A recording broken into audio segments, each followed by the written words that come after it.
Fala,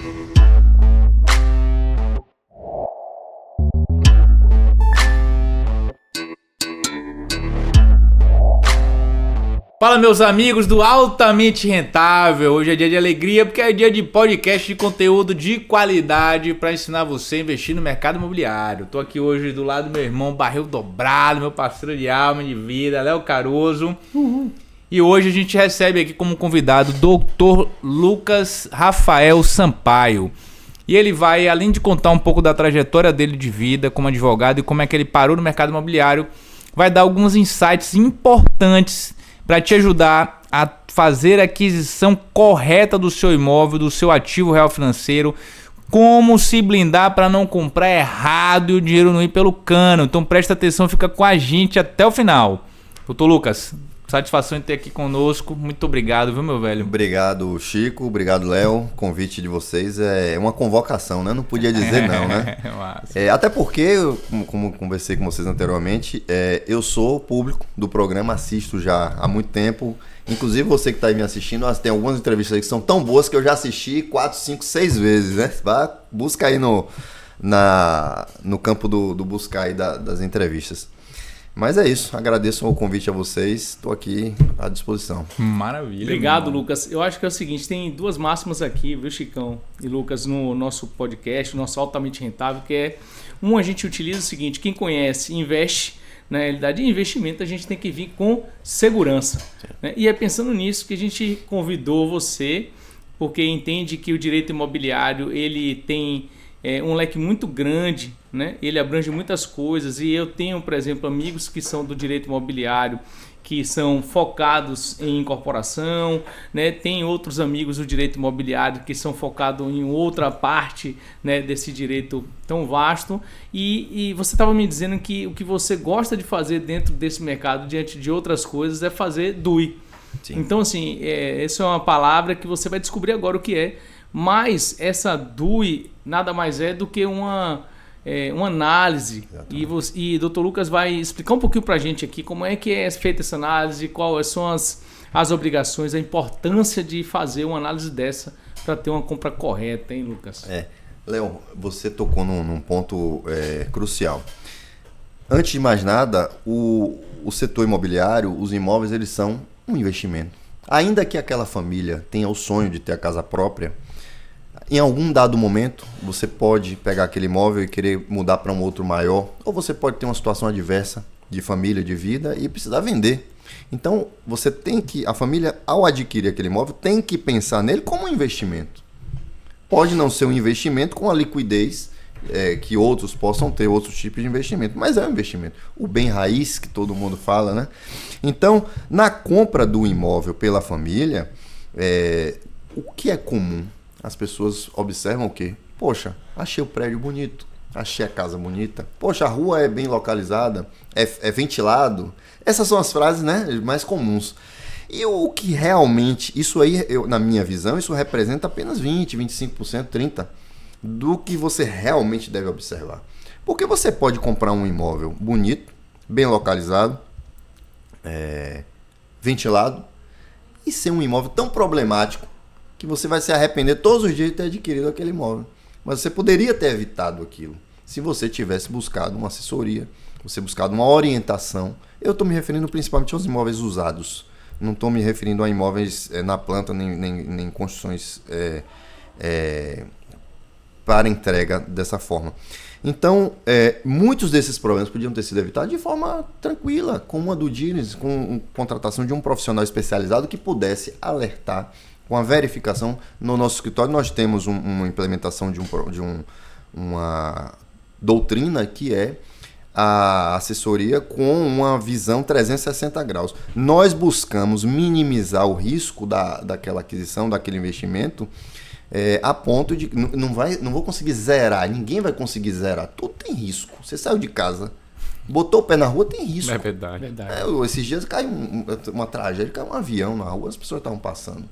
Então, o nosso papel é minimizar riscos, é demonstrar para o adquirente, para essa pessoa que está adquirindo um imóvel, especialmente, não somente, mas especialmente um imóvel usado, de que não basta o imóvel ser bonito, bem ventilado, bem localizado. Você tem uma série de aspectos principalmente relacionadas a condomínio, a documentação que você deve verificar. Rapaz, esse ponto, Chicão, é um ponto muito importante que você acabou de falar, né? Todo mundo que me conhece aqui sabe que minha essência, eu sou corretor de imóveis, mas eu tô atuando como incorporador agora.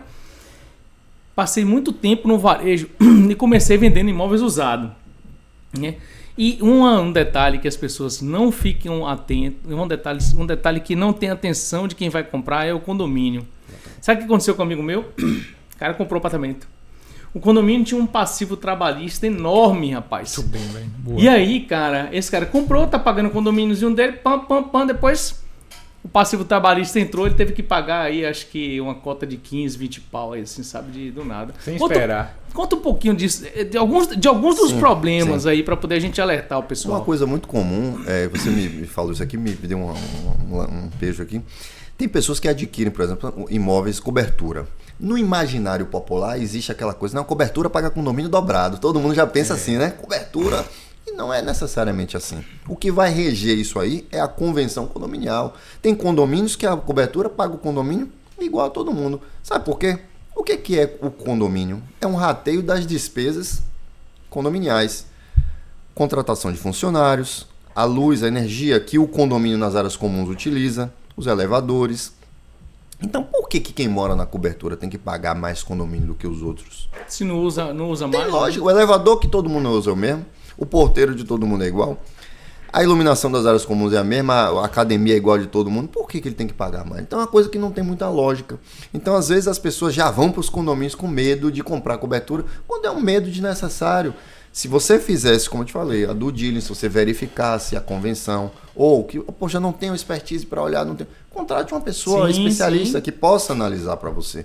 A convenção, ela pode lhe alertar e lhe dar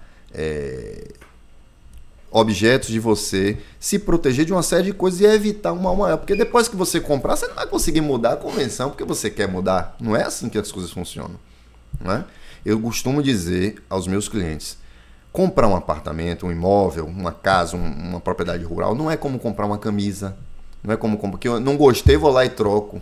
Verdade. Não tem como. Você já pagou ITIV. Uma série de questões. Você pode vender depois. Você pode até perder dinheiro nessa operação. Ainda mais se você tiver com pressa. Que você quer dizer, eu me dei um imóvel com pressa, você vai ter que botar o preço, vai ter que baixar o preço. E quem compra com pressa pode deixar de observar algum ponto, né? E às vezes quem está comprando pode perceber o desespero e querer ainda diminuir ainda mais. Verdade. Eu posso pagar, eu tenho aqui, eu pago agora, mas eu só pago tanto. E a pessoa com pressa, no desespero, às vezes pode fazer um mau negócio. Sim, é verdade. Eu acho que a pressa é inimiga da perfeição, né? Esse ponto do condomínio é muito importante. Realmente, você trouxe um ponto aí de alerta, né? Olha a convenção de condomínio. Outro ponto legal também que... Tira certidões do condomínio, observa o condomínio, observa os vizinhos, conversa um bate-papo, porque aí, também teve... Porque outra coisa... Uma vez eu vendi um apartamento com a senhora, coitada. Na realidade eu não tive culpa, porque tinham 6 apartamentos apenas no prédio. Tá certo? Eu vendi. Eu falei, eu não tive culpa, ele já tá assim. Ele. Não, pô, tá vendo, Gabriel? Eu falei assim. Tá querendo tirar o dele, tudo. Porque eu falei o seguinte: é um prédio com 6 vizinhos apenas. Então, com 6 pessoas, eu falei, é muito melhor de você até lidar do que eu moro num prédio com vários vizinhos. Então, você lidar com 6 pessoas é mais fácil do que lidar com 30, com 40. Ou não. Depende. Porque se não deixar de pagar. Então, esse negócio desse não é que é o problema, porque é o seguinte, eu coloquei ela lá, rapaz, com acho que mais ou menos uns 30 dias, o marido dela me liga e falou, rapaz, tive que tirar minha esposa daí, velho, eu vim pra fazenda, ela ficou aqui, me falou um monte de coisa ali, tem uma vizinha perturbada no prédio. Eu falei, meu amigo, eu não sabia que tinha uma vizinha perturbada no prédio que tava aí a brigar com sua esposa. Então ela aí teve, então é necessário que você, né, fazer uma verificação do condomínio. O advogado, né, uma pessoa especializada já pode te ajudar em fazer te ajudar num roteiro, né? E ajudar a fazer a cumprir todo esse roteiro. Sim. Fora isso, tem essa questão de você, né, um pouquinho, bote um papo no prédio, vai lá, passa um turno, né? Vê se tem criança, se você tem criança, gente que tem criança, meu filho mesmo, eu tenho que ir pro prédio que tem criança, que se eu for para um prédio que não tem criança, não vai ser legal. Então tem Eu me lembrei de uma outra situação aqui. Uma vez estávamos fazendo uma due diligence de um imóvel num edifício e verificamos que o morador de cima tinha sido réu numa ação por alguém que já tinha, não sei se um locatário, alguém que já tinha morado nessa unidade, por conta do barulho. Aí. Entendeu? Isso já acendeu a luz amarela para o adquirente que, olha, existe a possibilidade de você também passar por isso. Não é certeza. Até porque, às vezes era um momento da vida de quem morava em cima. A gente não pode também achar que sempre vai ser assim. Às vezes a pessoa estava passando um momento difícil, fazia mais barulho, estava recebendo visita, ou tinha um cachorro e não tem mais. Algumas coisas a gente não tem como saber ou não tem controle. É verdade. Mas eu tenho o dever de verificar. Como eu te falei, a análise em 360 graus, a gente verifica tudo. Muito bom. Às vezes até demora um pouquinho, mas tem que ser criterioso, porque o meu cliente, eu quero que ele tenha noção do que ele está fazendo. Muito bem. Eu quero que ele saiba o negócio que ele está realizando, para que depois ele não tenha arrependimento nenhum naquele imóvel, porque como eu falei para você, é um investimento. Ele pode querer vender depois. E até nessa análise que a gente faz, inclusive em algumas situações não é padrão, mas já houve necessidade de contratar um corretor que fizesse uma análise mercadológica daquela região. Muito bom, claro. Porque excelente. já prevendo o crescimento, a expansão futura, ou a valorização futura. Entendeu? Então, às vezes acontece disso aí também. Essa é outra questão que é um pouco difícil de você lidar com as avaliações imobiliárias.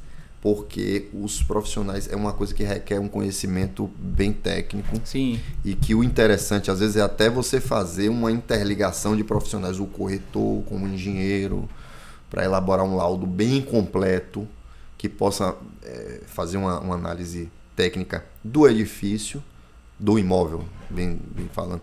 Porque, às vezes, existem imóveis que podem ter algum problema estrutural.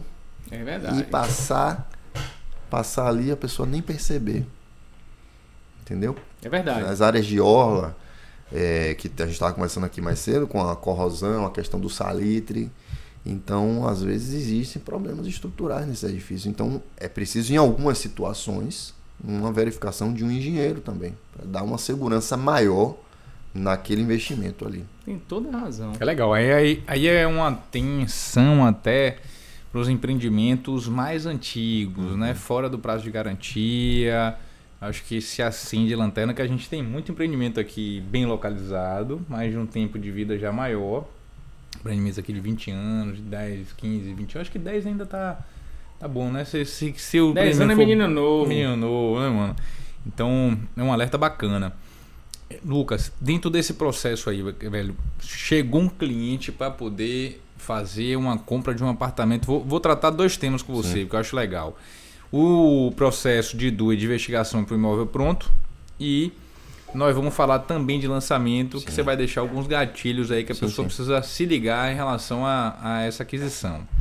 Falando do imóvel pronto, né? O cliente chegou aqui, doutor Lucas, quero comprar esse imóvel.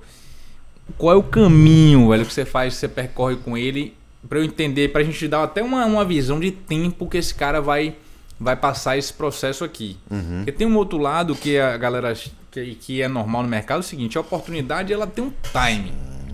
Então o cara tá vendendo para você, mas tá vendendo para o outro e você não segura o apartamento. E se for um bom produto, é aí que o time corre, né? Que você pode pegar talvez uma opção de compra, que não é nem muito convencional no mercado de imóvel pronto, né, mano? Não é usual, né? Você fazer isso na questão do imóvel usado. Agora, o que a gente tem de usual é que você pode fazer uma promessa de compra e venda com as cláusulas resolutivas, né? Que espere aí sua DUI. Eu acho que seria... Não é... E também, por conta dessa pressa, que você mesmo disse, do cara querer vender, quando achar uma oferta, ele querer, porque querer, não se usa. Mas deve-se usar, né? A cláusula resolutiva e você cuidar da sua análise, viu, irmão? Então, e aí, assim, me chama a atenção isso, porque é um tema delicado. Porque, assim, eu já ouvi situações próximas de pessoas que perderam o dinheiro da vida, porque às vezes economiza a vida inteira para poder comprar aquela casa ou aquele apartamento. Principalmente se não for...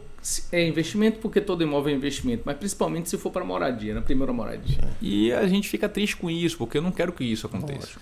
E eu sinceramente quero que nosso conteúdo evite situações como essa. Perfeito. Então dá uma ideia, dá um caminho, né, para a turma que está aí com esse dilema. Às vezes é a tia, é o avô, às vezes até uma pessoa mais idosa, ou não.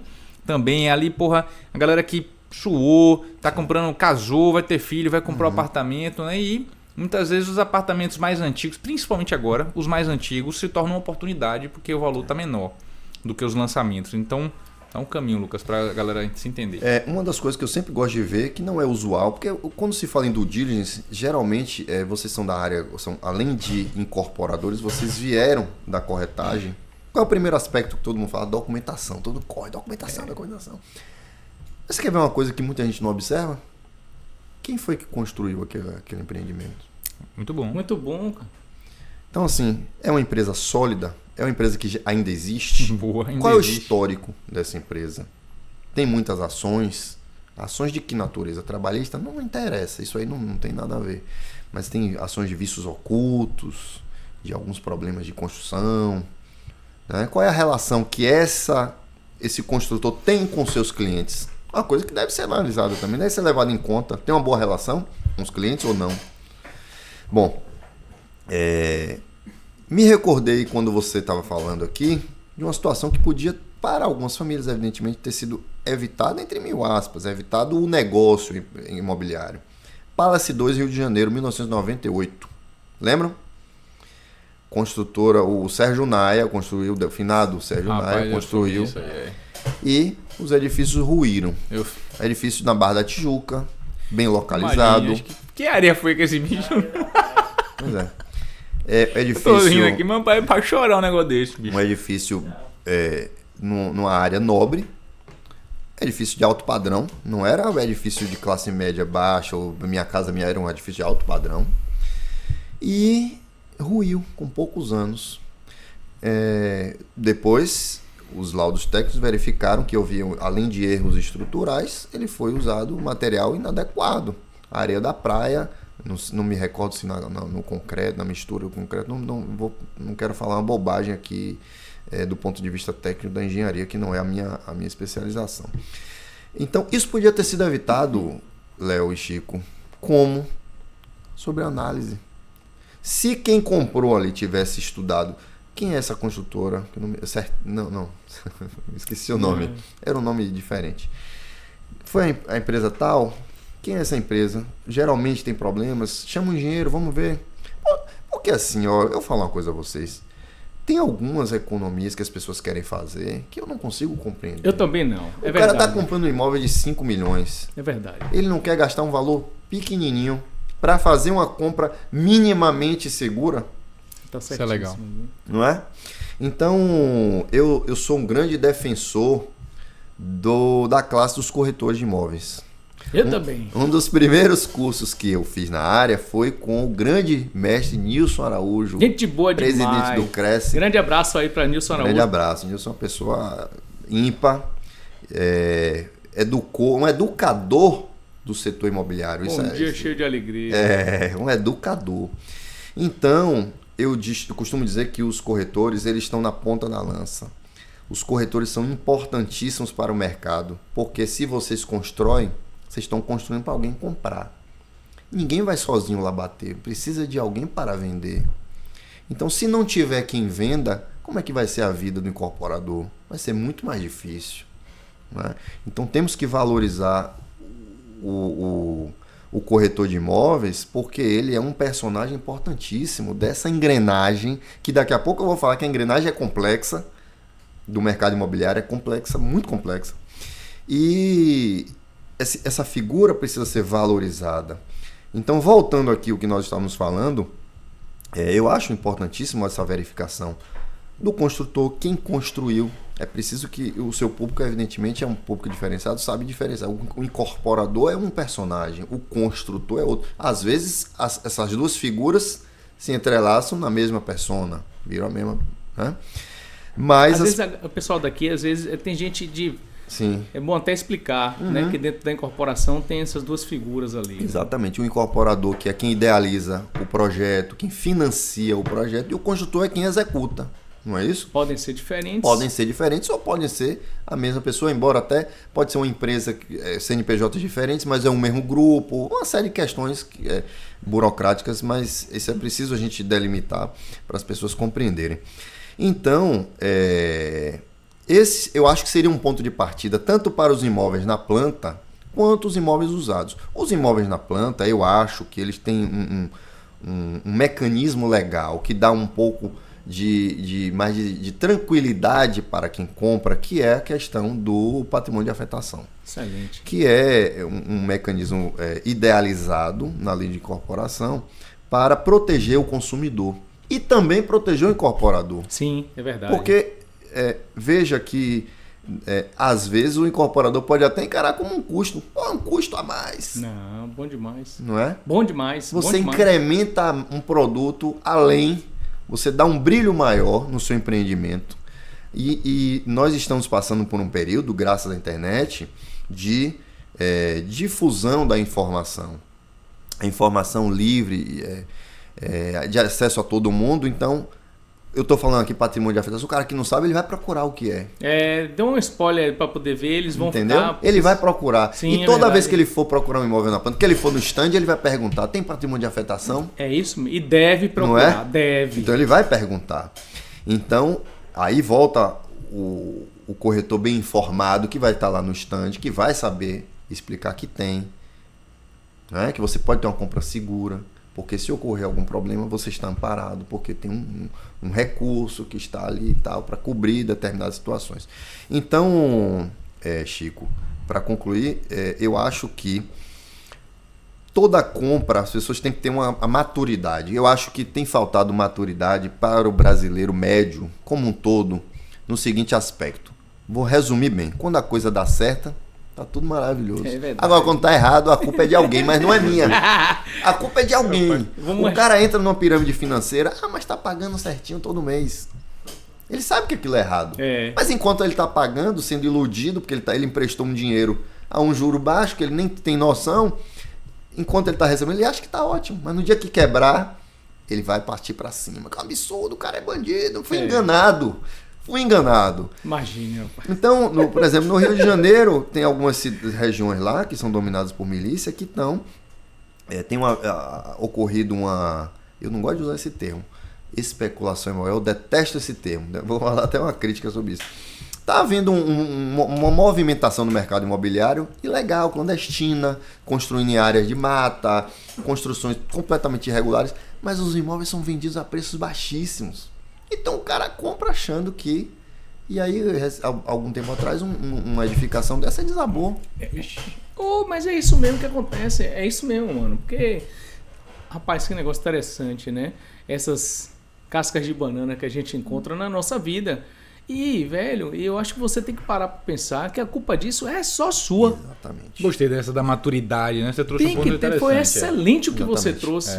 Né? Aquela questão do almoço grátis, né? A gente sempre tá buscando almoço grátis. Eu quero, não, peraí. Cara, a gente se posiciona bem assim, sabe? Porque aqui, por vezes, o preço é um fator muito sensível numa compra. Mas ele não pode ser o determinante. Exatamente. Não pode. Em segmento nenhum. Você não pode ir no médico mais barato. Com certeza. Você não pode ir na construtora, no edifício que está o mais barato, no advogado mais barato. Eu tenho uma premissa na minha vida. Você não deve economizar em saúde, segurança e educação. Com certeza. Pague o melhor que você puder. Você não pode ir no mais caro. Eu não tenho condições de ir no mais caro. Mas o que é que você pode? Vá no melhor que você pode. Agora não fique indo. Você está arriscando a sua vida, o patrimônio da sua família. É verdade.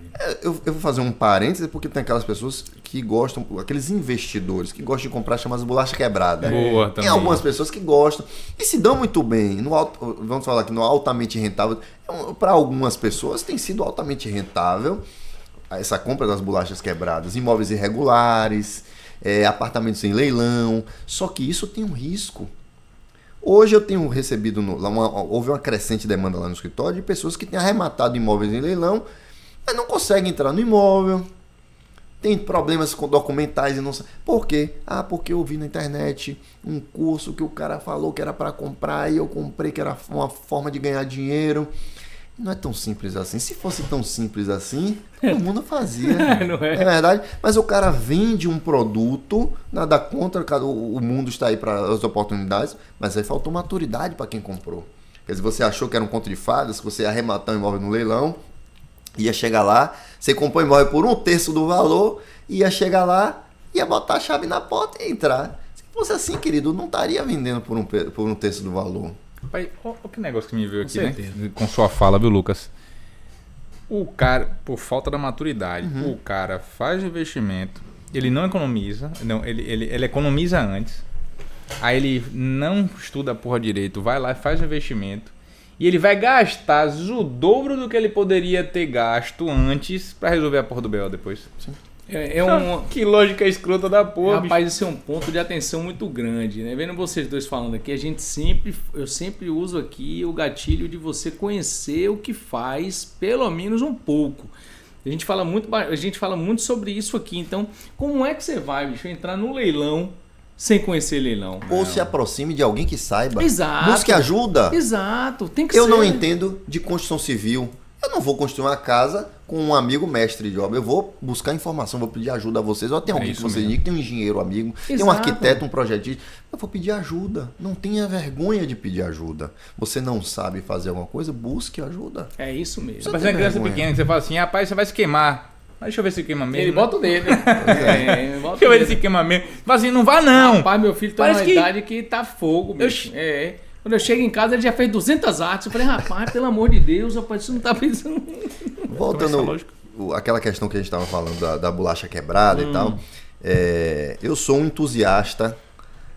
No setor, dentro do setor tem vários tipos de produto. Uma coisa que eu gosto, que eu sou muito observador, que eu tenho uma certa paixão, são terrenos e casas abandonadas. Eu adoro ficar olhando pela cidade. Eu digo assim, pô, aqui daria um lugar legal para derrubar, para fazer alguma coisa. Evidentemente sem fazer nenhum estudo de viabilidade econômica, nem técnica, sem ver o potencial construtivo, sem nada, só no olhômetro. E eu percebo que nas grandes cidades tem havido, eu vi isso esses dias em São Paulo e vi no Rio poucos dias atrás, em postagem no Instagram. Casarões antigos sendo demolidos para dar lugar a edificações modernas. E você quer ver um termômetro da sociedade que a gente vive? Olha os comentários, cara. Às vezes os comentários das postagens são melhores do que as próprias postagens. As comentários, um absurdo, demolir a casa linda. Um casarão, que absurdo. A especulação imobiliária. São sempre os chavões repetidos pelas pessoas que não têm. Tudo bem, eu até compreendo que nem todo mundo tem que ter o conhecimento.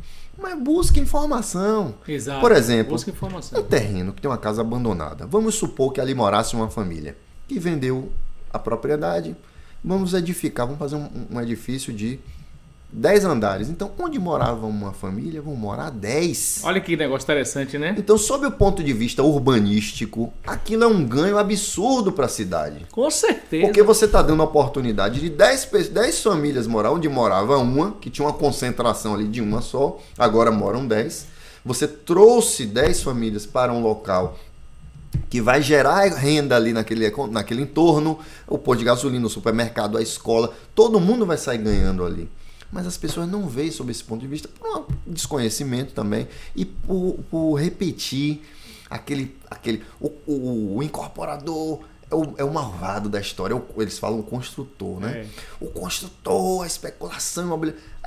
Esses dias eu vi uma postagem que o cara comentou a máfia da construção. Eu falei, rapaz, o que é isso? Eu falei, rapaz, onde é que eu tô? Isso é boa, meu irmão. Mas verdade. E o cara indignado, ele tava espumando porque derrubaram um casarão antigo para construir alguma coisa. Só que ele não sabe. Com certeza. Ele não sabe a riqueza que aquilo está gerando. Eu queria tocar nesse ponto agora, porque eu acho que agora é o momento ideal. Vamos. A construção civil, ela é fundamental, importantíssima para o desenvolvimento econômico de qualquer país. Me recordo que a China, no boom da China, houve um implemento absurdo, um incremento absurdo do mercado imobiliário. Porque vou sintetizar aqui para você que está assistindo a gente aí. Vamos supor que temos aqui um terreno que vai ser construído uma edificação. Antes de construir tudo, vamos contratar alguém para demolir a casa. Já vai gerar renda aí. Você vai ter os projetos, viabilidade técnica, viabilidade econômica. Vai ter o corretor, que vai ganhar a comissão da venda do terreno. Vai ter o despachante, que vai ali fazer alguma coisa. Vai ter o advogado, que vai ser o consultor da incorporação? Bom, Cartório. após isso, cartório vai ganhar. Campeonato de registro. Os cartórios vão ganhar ali os emolumentos. O Estado vai ganhar Estado, no ITV da primeira venda. Da primeira venda, porque vai ter uma porrada depois. Tá? Vamos lá. Aí vou atropelar 1000 etapas. Começou a obra. Pedreiros. Tem a tia que vende o lanche na porta. Tem os caras do carreto. Tem as empresas de betoneira. Tem quem mais aí? Vão me ajudando aí que eu não tô...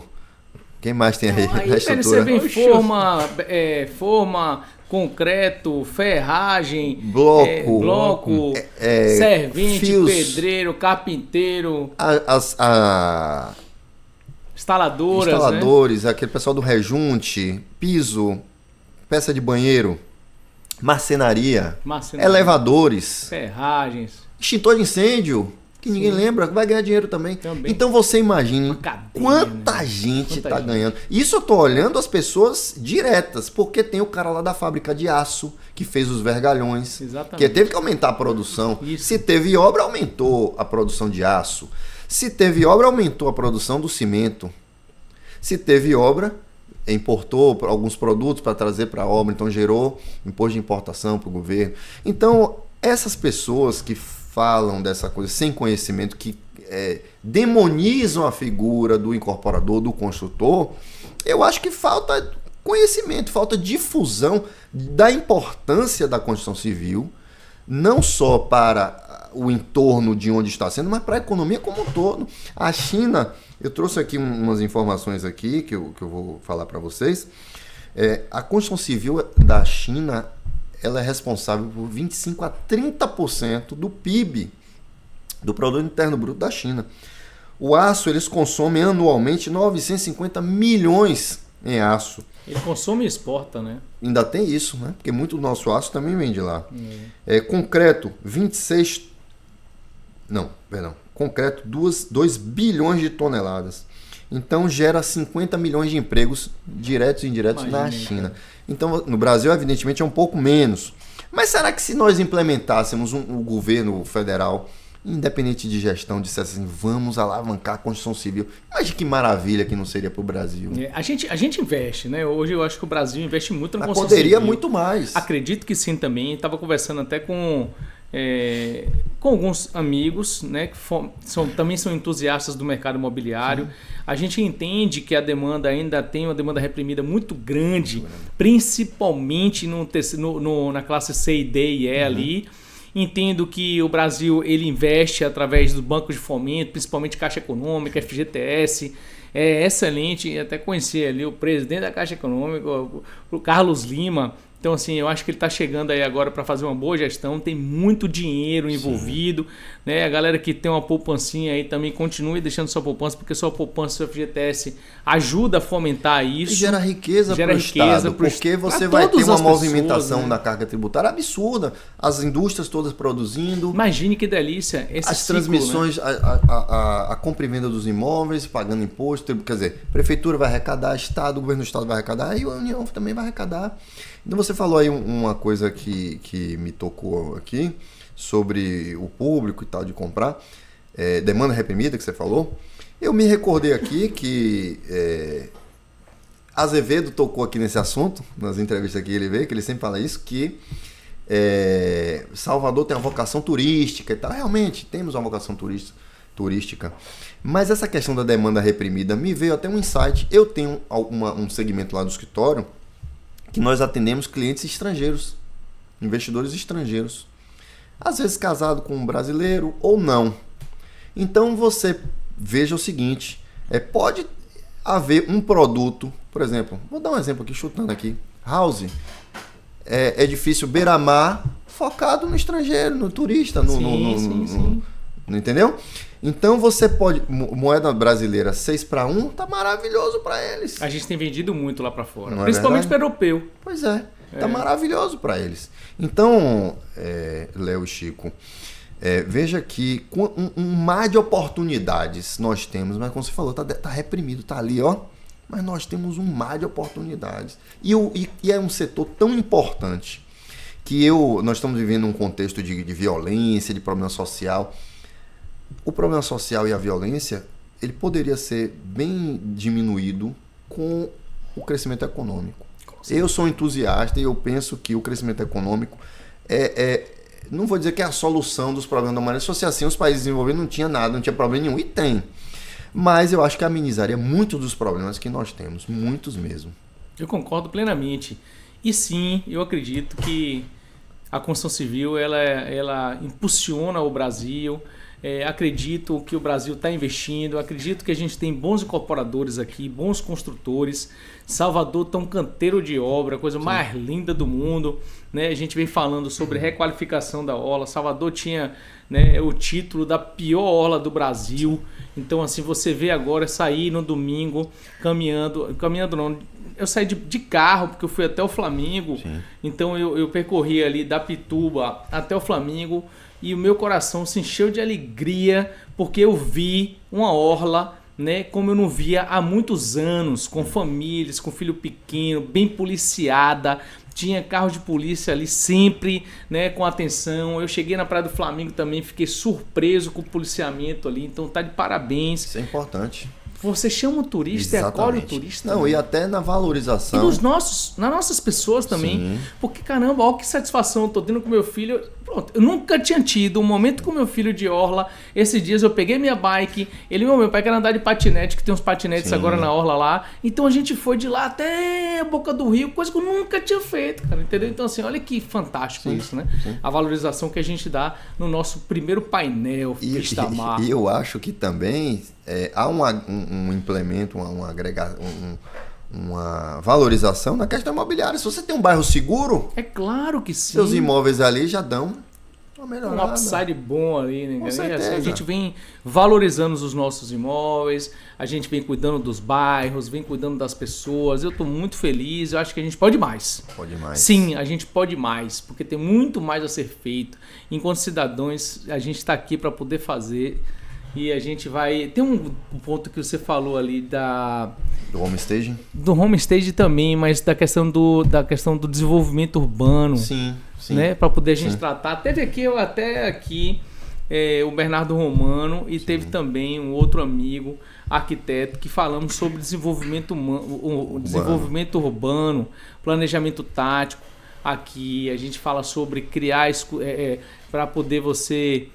pensar na arte também dentro da cidade e pensar na questão de praticidade e de locomoção e tornar as coisas mais conectadas. Sim. Você foi falar um negócio muito importante que era o velho centro ali, né? Sim, o centro. O velho centro, ele eu acho que agora o poder público já começa a olhar um pouco para lá, viu, Lucas? Sim. Né? A gente tem aquela Rua Chile ali que teve uma movimentação. Sim, já está dando uma melhorada. Né? Já está dando uma melhorada. Mas você tem atuado em alguma parte do ir lá naquela região? Já fiz. Agora, não atualmente, mas assim, o que eu percebo é que existe um interesse do investidor, mas eu percebo também que o ente estatal, não estou dizendo que é prefeitura nem governo do estado, o ente estatal, o estado, lato sensu, embora tenha feito um esforço, um investimento, mas ainda falta alguma coisa. Por exemplo, temos muitos edifícios, tudo bem que são particulares, mas você poderia encontrar mecanismos de ou você viabilizar alguma edificação ali, uma incorporação, alguma coisa, ou fazer alguma coisa, que tem prédios abandonados, terrenos que poderiam gerar riqueza, não só tributária, mas também para a cidade. É verdade. Então, assim, por que não fazer um concurso de arquitetura envolvendo jovens, estudantes da UFBA? Vou abrir um concurso nacional. A empresa que ganhar vai ter que botar X alunos da UFBA, porque já vai botando aqueles meninos ali para beber na fonte do escritório de arquitetura que vencer, para a gente fazer um programa de retrofit no centro da cidade. Né? Por a Carlos Gomes está tão feia, cara, tão abandonada. Carlos Gomes poderia fazer alguma coisa. Não tem um tempo que eu não passo por lá. Então eu penso o seguinte: é interessante termos aqueles hotéis maravilhosos e tal, mas o entorno ainda é muito degradado. Ainda precisa de uma intervenção de vida pulsante. Por exemplo, a Avenida Tancredo Neves tem vida pulsante durante a semana, de segunda a sexta, no horário comercial. o centro da cidade está deixando. Mas Lucas, mas o centro mudou para cá. Mas a gente não pode abandonar lá. Eu concordo com você. Sob o ponto de vista urbanístico, o centro das cidades são maravilhosos. Por quê? Porque a infraestrutura dele está toda pronta. Rede de esgoto está lá, rede de água, energia, transporte público, calçamento das vias, está tudo pronto. É um desperdício a gente deixar o centro da cidade abandonado. Entendeu? Então, é preciso que se tome uma medida, um programa sério vamos resolver isso aqui, vamos mexer, cara. Salvador precisa se mexer, precisa sacudir. Salvador, sabe o que parece? Aquela panela que tá meio vazia, meio cheia, que você tem que dar uma sacudida. A pipoca, sabe a pipoca? Pra pegar uma pressão, não né, é? Tá precisando dar uma sacudida, rapaz. Esquecer esse lado da política, da rivalidade de um lado e do outro. A cidade precisa. Vai gerar benefício para todo mundo, principalmente para o ente estatal, porque vai arrecadar mais. Com certeza. Se a economia mexe, movimenta, o Estado vai arrecadar. Então, por que não? Eu fiquei muito feliz de ver você falando sobre todo o ciclo produtivo. Sim. Que eu acho que às vezes a gente não vê isso. Eu acho que vocês não têm consciência da importância. Não é que não tem consciência, mas vocês não atentaram, tipo assim, como vocês são importantes. A gente faz eu faço essa reflexão, o Chico faz também, mas tem muita gente que não faz. Sim. Pensando nisso, inclusive, a gente fez um inventário de carbono nas nossas obras para poder entender, né? E entender, e foi justamente através disso que a gente aprimorou essa reflexão, porque nos ajudou a perceber se o concreto que a gente está comprando, o caminhão, o carbono que o caminhão emite, que tempo, né? Que quilometragem ele vai emitir. Eu compro minha cerâmica de onde? Eu compro de Porto Alegre, eu posso comprar daqui, né? Eu vou ter um pouco mais de valor, mas eu vou ter um ganho. Então, assim, ajudou a gente a pensar dessa forma. Sim. E, cara, e você pensando também, que é um outro pensamento que a gente tem sobre toda a parte de pessoal, de empregos que gera, de tudo mais, pensando nesse ciclo, é muito bacana. É fantástico. Eu acho que é um exercício bom. Você está resgatando aquelas pessoas, às vezes, de um ambiente de desesperança, de violência, de falta de horizonte, falta de perspectiva. Então você tá tirando aquele cara ali, porque ele pode até dizer assim, eu acho que em alguma entrevista de vocês aqui, eu assisto tudo, tem muito alguém das empresas de vocês aqui que constrói as casinhas no interior, não tem que vocês comentaram aí? Foi Mestre Pequeno. Mestre Pequeno, velho. Então um cara desse, ele é um exemplo pros outros, por que eu não posso também? Ele é um exemplo mesmo. Entendeu? Então, aí o cara pequeno, ele começa pequeno, aí ele vai fazendo as casinhas, daqui a pouco ele já tá construindo um vilagezinho lá no interior dele, bota cá pra alugar. Eu contei uma história de um menino chamado, acho que Daniel, que um amigo meu fez um loteamento lá em Vitória da Conquista. Aí esse amigo meu ficou com um pouco... Ele vendeu metade e a outra metade não tinha vendido. Sim. E Daniel chegou lá pra ele e falou com ele, me vende um terreno desse aqui, eu vou fazer uma casa. E ele vendeu um terreno ao menino e fez uma casa. Aí ele falou assim, agora você me vende e você me dá que eu vou construir 2 casas, e na hora que vendeu... E ele ganhou tanto, Paulo, bicho, que Paulo começou agora a vender lote de 10 lotes a ele. Pois é. 10 lotes. Então o camarada foi para fazer uma casa. Isso é muito massa. Você vê um camarada daquele simples. Empreendeu.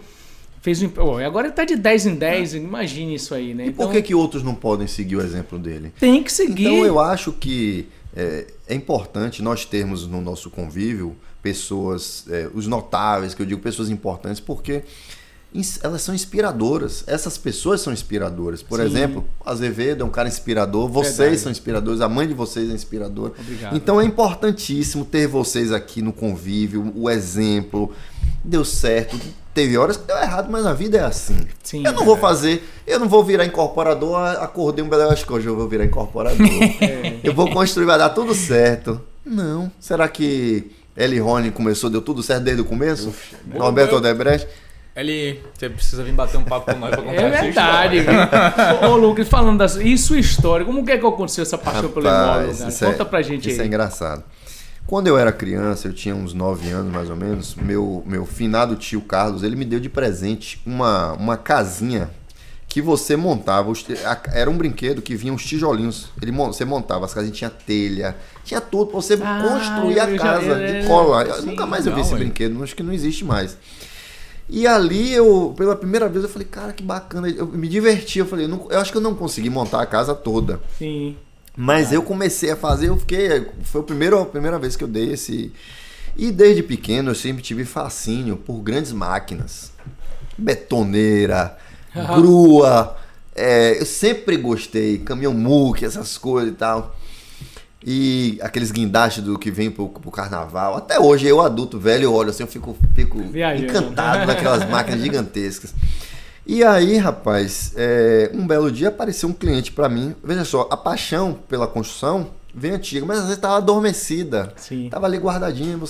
E aí apareceu um cliente pra mim com um problema de aquisição de um imóvel. E houve um atraso na entrega de obra. Um problema bem complexo.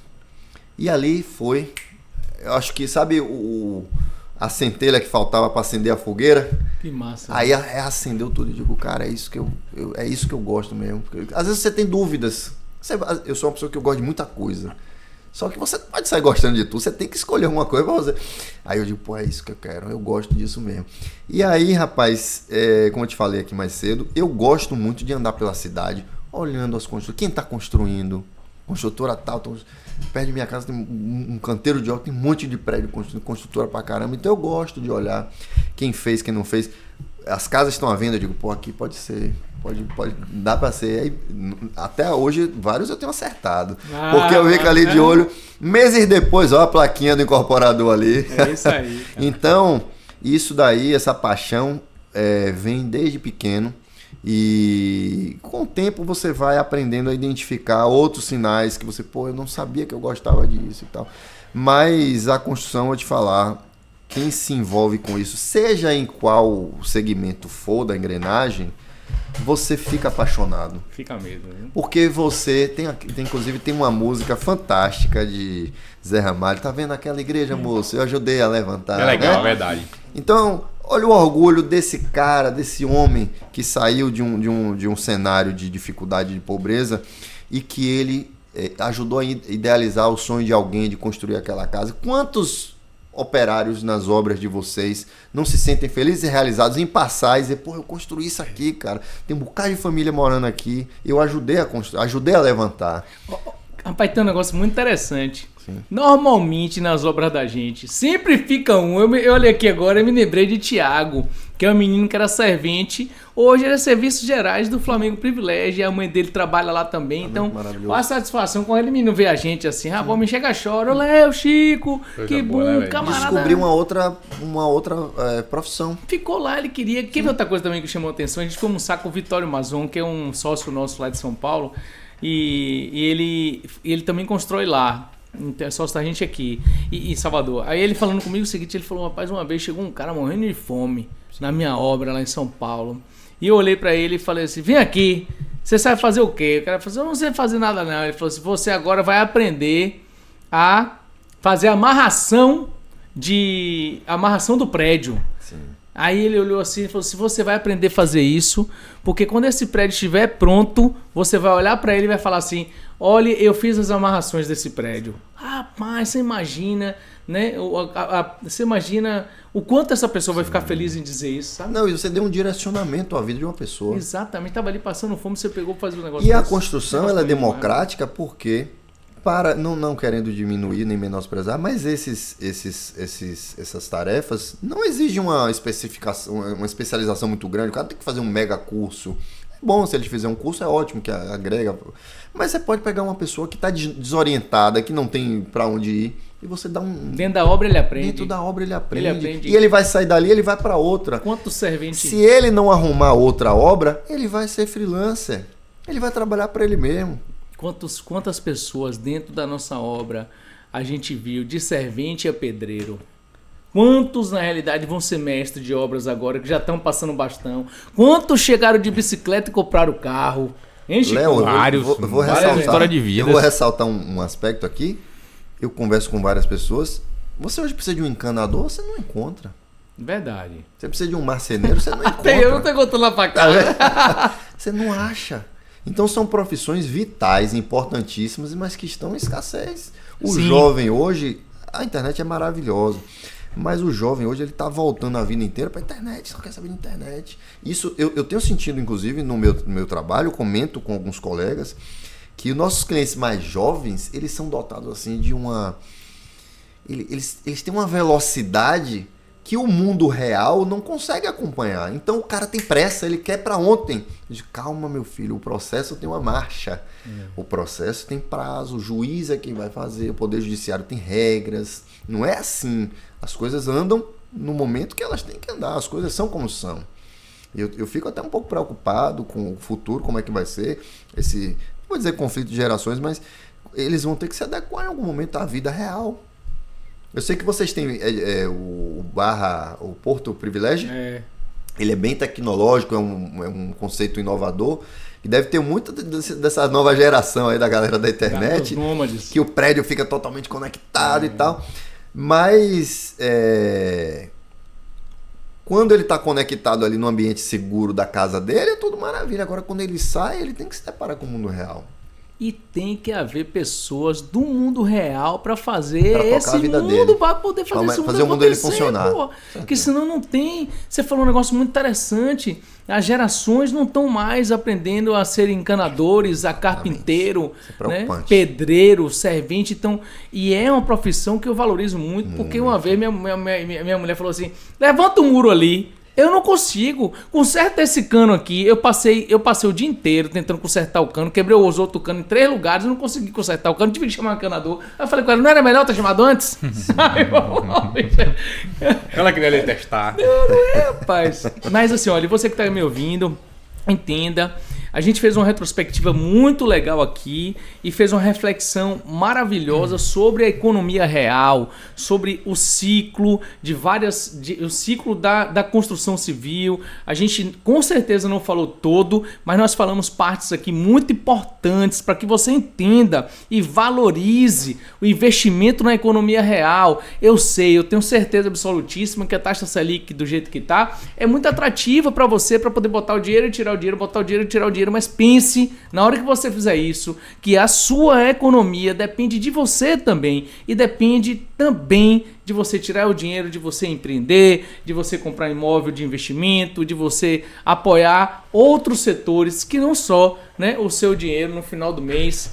E fazendo conta você vai entender que dentro da economia real você tem muita possibilidade de ganhar muito, muito, muito mais do que só na renda fixa aí, viu? Eu não estou falando de você tirar todo, você divide, a carteira é diversificada. Lucas, a gente vai caminhando aqui para o final. Sim. E aí eu vou fazer uma retrospectiva, você vai me ajudar, tá? Nossa missão agora vai fazer um resumo das coisas que a gente falou, que fazem, né, dos principais temas. E teve um tópico legal quando a gente fala da segurança na aquisição, né? Segurança para embasar o investimento. Eu acho que falamos de um tópico que é muito importante, que funciona tanto para imóveis prontos quanto para imóveis na planta, tá certo? E aí você falou de um tópico. Primeiro, né? Se você tiver condições de buscar um profissional, acho que vale a pena, né? Um investimento pequeno diante do montante. Exatamente. E até diante das problemáticas que poderiam vir. Então você falou de quem é que está construindo, quem é a empresa. Sim.